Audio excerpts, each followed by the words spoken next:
No, I was extremely nervous going into the game because we're getting one starter back, but we had seven. If you went from game one to this game, we had seven defensive starters out. So some of those guys have gotten some time through the first five games. We both our safeties were out, so Gage and Smith and Freddie Simmons stepped up, did a heck of a job for us. We got offense. I thought, came out really well. We had the first third down stop. We got a sack with Sosa Sakima and Samote, and they got a sack and punted, and our offense took control and did what we have wanted them to do for the entire year, and that's dominate a game. And they were really unstoppable. The one time we punted, we were able to get a turnover on the punt return, so put us in another good field position. And I thought defensively we played outstanding in the first half. I think it got away from us a little bit second half with some sloppy tackling that hopefully will get fixed. They got a long touchdown pass, and Gage goes and tries to make a play, and we got a guy there to tackle him, and he just kind of freezes and let the receiver make a move. And we'll learn from that. And, we got to rally and make the tackle and make them snap it again. But in the third quarter, it got a little shaky because they got a touchdown and then got another touchdown and started driving again and held them to a field goal. And I think that kind of rejuvenated our defense and really rejuvenated our offense. And they took it right down and won the game. I mean, we had the ball 13 minutes in the fourth quarter. That means you should win the game. And I like the way we did it. I like the way we finished. I was extremely excited and proud of our offensive line. We lost some guys and had to patchwork that a little bit. But, I thought I was coming out of there. I don't think the score was as close as what it really was. But give Midwestern State, they fight. They're very athletic, very talented, well coached. And they weren't going to just let us walk in there, and they were going to fight in the second half, and they did, and they came back, and we were able to hold them off. You guys dominated the entire game. It was a time of possession. You guys dominated. 600 yards of offense through almost 300 on the ground. Just talk about that great rushing attack. Well, it starts with the quarterback, and he gets the play from Coach Martin, and he has the ability to change the play with what he sees, and he does that quite a bit, and he sees the game. I think sometimes it seems like it's boring just handing the ball up the middle, but when you got numbers in the box, that's what you do. But I thought that Nick did a really good job of extending plays with his feet as well. Isaiah had a big run on third down. Brian Okoye had a big run. Compton, didn't have that, 30-yard run, but he had some 10-yarders, some 12-yarders, and he got some hard yards going in there. So, if you can run the ball that many times, you hold the ball for 13 minutes in a quarter like we did, and you dominate time possession like we did, you're going to have some rushing yards. So, but again, I think it all starts with the quarterback, and he made plays. He makes a pass, scrambles out, makes a pass down to Jared. I think it was first drive, a little wheel route, and he catches it, and we're down there inside the 10-yard line. And then I think the first play of the second half, first drive of the second half, he hits Jeremy, and he kind of spins out of a sack and comes and hits Jeremy, and Jeremy takes it 42 yards down the sideline. Comp scores on the next play, and those type of plays are, they're backbreakers for a defense. It's you're doing everything right, and the guy slips your grasp and goes and makes a play, and it's just tough on the defense.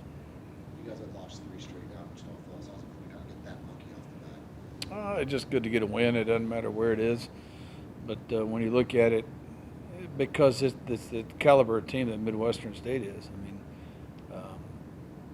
They're always athletic. Like I said, they've been well coached for 22 years now since Coach Maskell's been there. So you always want to win, but to go down there, it's a tough place to play. It's a tough locker room. It's a tough environment. Their fans are good. and the wind blows. It's a little different wind than here, but it blows just like it does out here. So we were kind of used to that. We've done that trip 3 different ways now, and since I've been here, and we'll stick to this plan the next time we go down there because it seemed to work. So. Another tough road trip this week. All the way up to Oregon. How are you prepping the team for that one road trip? Well, it's a little different this year because we're flying commercial, and I've spent all morning making sure I got names. I got to get names in by this afternoon. To get up there, you hope and you pray that there's nothing, no weather, no mechanical, that you get up there on time and you're able to get the rest you need. It's a kind of a packed itinerary that we're going through. We're going to get up there and go right to dinner, go right to bed, get up in the morning, and it's all football. And playing in the afternoon, we'll eat breakfast and head on. We're staying in Salem, so we'll have a little bit of drive to the stadium. Playing on a grass field. I mean, I don't know if some of our guys have never played on a grass field. Some of them, this is the only time they've ever played on a grass field. So I think that's pretty neat. Football the old way, and hopefully they won't. I don't say they won't, but somebody was a little wet last time we played up there, a little slick. Maybe they grow on the grass a little longer. I know I would do that if I was playing an opponent.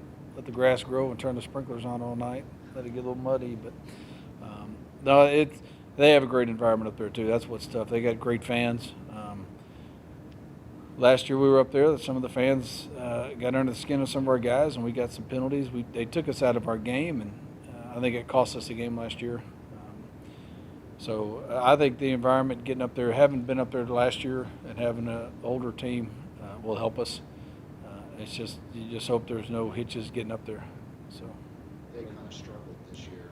Is there any kind of worries about the guys going up there thinking, well, they're struggling, so we should roll over? Well, I mean, you look and say they struggled. They lost to Weber State, and then they played Angelo State. UT Permian Basin got them up there, and then then they go to Central Washington and beat Central Washington this weekend, and that was a intense game to say the least, back and forth defensively. They did a lot of different things against Central Washington that we hadn't seen in the previous games. So defensively, we got our work cut against us for that. But I mean, they're riding a high right now because they just beat their biggest rival. And when you're up in that greater Northwest like they are, they're 3 teams up in that area. And you got Western Oregon and Central Washington have competed for the old GNAC conference title, and then you got Simon Fraser in there. And I mean, that's a bitter rivalry up there between those 2 teams, and I think it showed with their intensity. And it's confidence. We're playing with confidence. They're going to be playing with confidence, so it ought to be one heck of a game. Going into the season, I know I'm going to mess his name up, just so you know, but Antonio.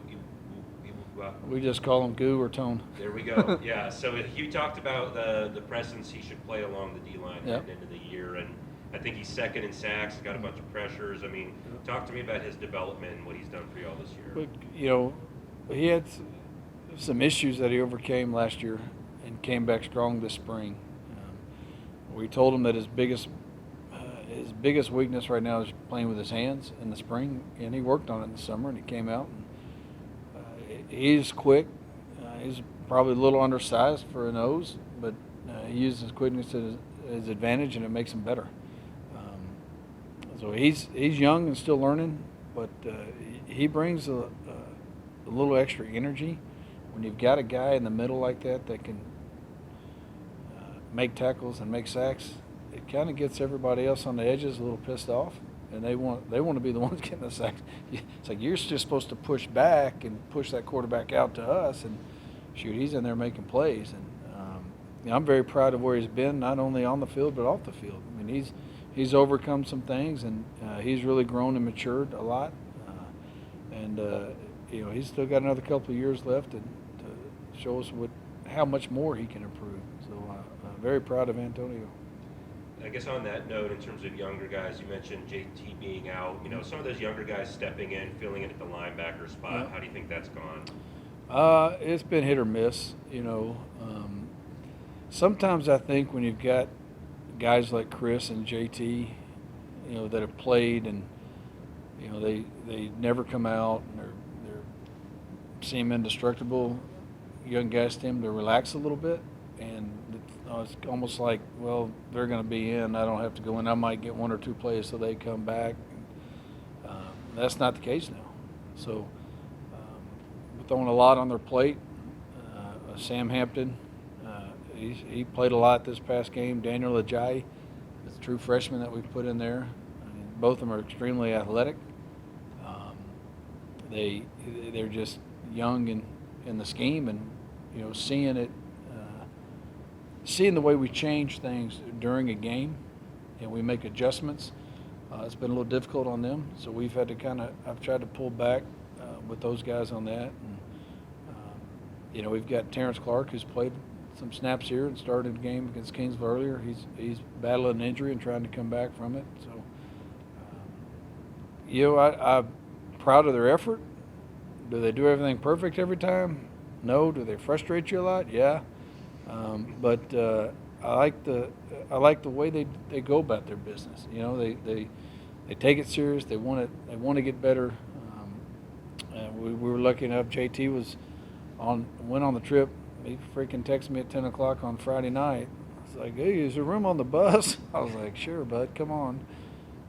So you want to see that, and JT wants to be there to help those guys. So when you look at that leadership, I think when I get done telling them the niceties that I tell them during the game, when they screw up, JT's there to be the calming voice to, you know, say, this is what he's talking about. This is what you got to see. This is how you do it. You know, so I told our defensive guys that, you know, there are new faces in there, but the standard doesn't change. The expectations don't change in what we do. You know, so every coach expects their guy that's in, whether they've been a backup getting their first start or coming in the middle of the game, they expect them to perform at a high level. And so I think when you put that amount of pressure on a guy,